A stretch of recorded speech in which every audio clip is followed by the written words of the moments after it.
Carla, what does it mean to be proudly Asian to you? Proudly Asian. It's something that I didn't really understand until, like I said, before I was 18. Before I went to uni, I honestly didn't understand. I was like, why should I be proud?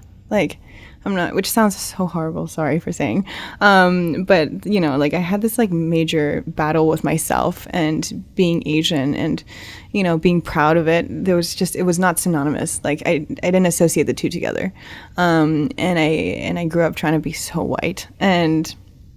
Yeah, so I honestly was not proud, which I can admit because I was so shamed.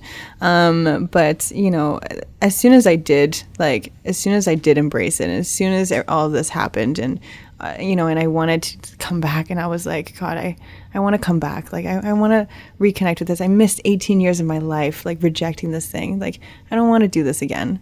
As soon as that pivotal moment happened, I was so incredibly proud. Like I wanted to talk about Hong Kong all the time. I wanted to talk about my mom all the time. I wanted to talk about all the food growing up. Like she had a stack of like Cantonese cookbooks, all in Chinese. And I wanted to learn from it. I wanted her to translate it. And I was like, let's try cooking together. She taught me how to make siu yok the other day. And because we don't get that in Switzerland.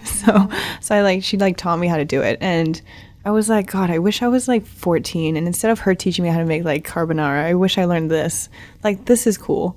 And so I think being proudly Asian means, you know, it means being proud, but I mean, it also means like acknowledging like the faults that you've made and acknowledging that there was a battle, there was a journey here where you had to like sort of come from.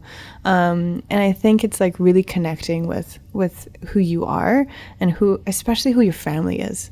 That's a major part. Like, and I kept thinking, oh yeah, family is just like the people you live with. Like, they're just there. Like, they gave birth to me. Like, they're just there. To me, like, that was what family was like. But actually, family is full of culture and full of depth and tradition.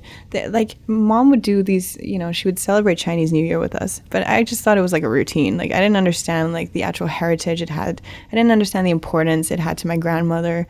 You know, like now we do like tomb sweeping and, you know, and like we give thanks to our grandmother, who has passed now. But, you know, and to me, that's what it means. It's like being able to make amends and being able to like come back to it and being able to restart and reset and like, and acknowledging that you've made mistakes, but you're willing to fix it and you're willing to go back. I think that's what it means to be proudly Asian. Wow. This might be one of my favorite answers about what it means to be proudly Asian on the show. Thank you so much, Carla. It's just so beautiful because it's not like black and white, not clear cut. It could always be a process, a journey of like realizing, reconnecting, sometimes rejecting, but still like going back to your heritage. You know, it could come in waves. So thank you so much for your time, Carla. Thank you.